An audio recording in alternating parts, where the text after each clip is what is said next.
Hello students, DK mathematics classes में आपका स्वागत है। बच्चों, आपको यहाँ पर क्लास 9th टू 12th की पूरी मैथमेटिक्स कराई जाएगी। आज का हमारा टॉपिक रहेगा class 12th inverse trigonometric function गणित, अध्याय 2 प्रतिलोम त्रिकोणमितीय फलन, कक्षा 12, प्रश्नावली 2.1। चलिए शुरू करते हैं अपनी क्लास। तो हमारा पहला क्वेश्चन रहेगा, निम्नलिखित के मुख्य मानों को ज्ञात कीजिए। साइन इनवर्स 1/2, इसके आपको मुख्य मान निकालना है। ये आपकी एनसीईआरटी का क्लास 12th का प्रश्नावली 2.1 का पहला क्वेश्चन है। इसे हम सॉल्व करेंगे। चलिए स्टार्ट करते हैं इसे सॉल्व करना। तो हमारा पहला स्टेप रहेगा साइन इनवर्स -1/2 इक्वल बाई। हमें इस पूरे सवाल को बाई के इक्वल मान लेना है। सेकंड स्टेप करेंगे हम, इसलिए साइन बाई बराबर -1/2 हो जाएगा।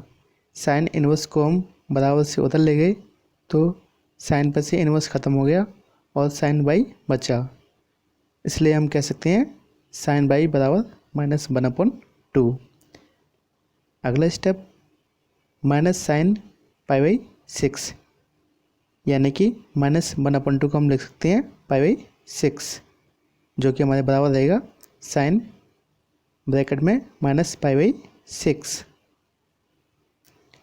हम जानते हैं कि साइन इनवर्स की मुख्य शाखा का परिसर -π/2 से +π/2 होता है।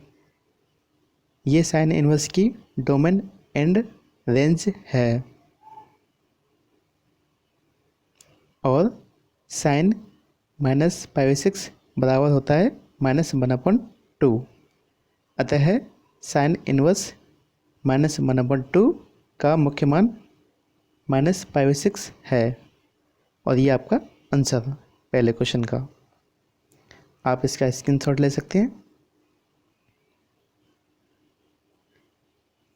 अब बढ़ते हम अगले क्वेश्चन की तरफ।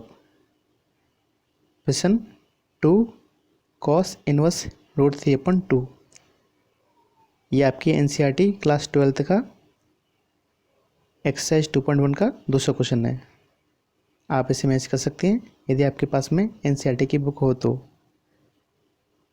चलिए इसे सॉल्व करते हैं। सेम पहले की तरह इसे भी हमने बाई के इक्वल मान लिया। cos इनवर्स √3/2 इक्वल बाई,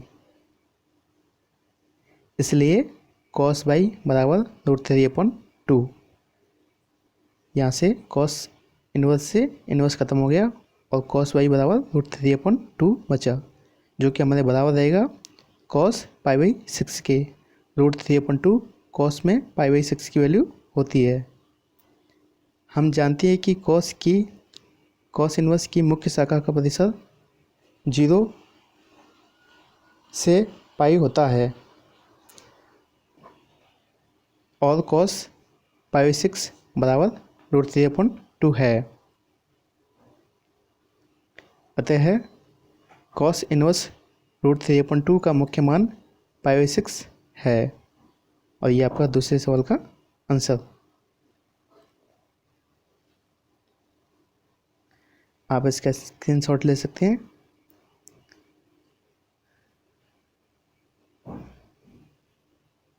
अब बढ़ते हम अगले क्वेश्चन की तरफ। आज का हमारा तीसरा क्वेश्चन रहेगा कोसेक इनवर्स 2। जैसे हमने पहले 2 सवाल किए हैं, सेम ऐसे ही हम इस तीसरे सवाल को करेंगे। पहला स्टेप वही माना, कोसेक इनवर्स 2 बराबर बाई। आपको पूरे सवाल को बाई के बराबर मान लेना है, इसलिए कोसेक बाई बराबर 2। बच्चों, कोसेक इनवर्स पे से इनवर्स ख़त्म हो गया और कोसेक बाई बचा, इसलिए कोसेक बाई बराबर 2। अब कोसेक में 2 π/6 की वैल्यू होती है, इसलिए हमने इसे लिखा कोसेक π/6। हम जानते हैं कि कोसेक इनवर्स की मुख्य शाखा का परिसर -π/2 से +π/2 और 0 होता है और कोसेक पाई/6 की वैल्यू 2 है। अतः कोसेक इनवर्स 2 का मुख्य मान पाई/6 होगा और ये आपका आंसर।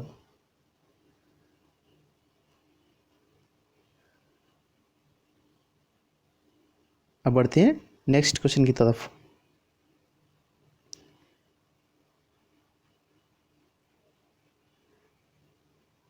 ये आपका चौथा क्वेश्चन, tan इनवर्स कोष्टक में -√3। अब इसे सॉल्व करेंगे हम। जैसे हमने क्वेश्चन 3 सॉल्व किए थे ऐसे इस चौथे क्वेश्चन को सॉल्व करेंगे। माना tan इनवर्स -√3 बराबर बाई। हमने इस पूरे सवाल को बाई के इक्वल मान लिया, इसलिए tan बाई बराबर -√3। tan पे से इनवर्स खत्म हो जाएगा। बच्चों √3 tan पाई/3 की वैल्यू होती है और माइनस को हमने आगे ले लिया है। अब हमने लिखा है tan कोष्टक में -पाई/3। हम जानते हैं कि tan इनवर्स की मुख्य शाखा का परिसर -पाई/2 से +पाई/2 होता है और tan -पाई/3 का मान हो जाएगा -√3। अतः tan इनवर्स -√3 का मुख्य मान पाई/3 है और ये आपका आंसर। आप इसका स्क्रीनशॉट ले सकते हैं। अब बढ़ते हैं नेक्स्ट क्वेश्चन की तरफ। आज का हमारा लास्ट क्वेश्चन रहेगा cos इनवर्स -1/2। पिछले क्वेश्चनों की तरह हमने इसे भी बाई के इक्वल मान लिया। माना cos इनवर्स -1/2 इक्वल बाई, इसलिए cos बाई बराबर -1/2। cos इनवर्स पे से इनवर्स खत्म हो गया, इसलिए cos बाई बराबर -1/2, जो कि हमारे बराबर रहेगा -cos पाई/3 के। 1/2 cos में पाई/3 की वैल्यू होती है। अब हम इसे लिख सकते हैं cos पाई माइनस पाई/3, जिसे हम सॉल्व करेंगे और हमें मिलेगा cos 2 पाई/3। हम जानते हैं कि cos इनवर्स की मुख्य शाखा का परिसर 0 से पाई होता है और cos 2 पाई/3 का मान होता है बच्चों -1/2। अतः cos इनवर्स -1/2 का मुख्य मान 2 पाई/3 है। ये था हमारा लास्ट क्वेश्चन। थैंक यू बच्चों। आज हमने 5 क्वेश्चन सॉल्व किए और बहुत ही आसान तरीके से सॉल्व किए। इसके अगले वीडियो में हम इसके आगे के सवालों को सॉल्व करेंगे। यदि आपको आज की क्लास पसंद आई हो तो आप हमारे चैनल को लाइक कीजिए और सब्सक्राइब कीजिए और शेयर कीजिए बच्चों।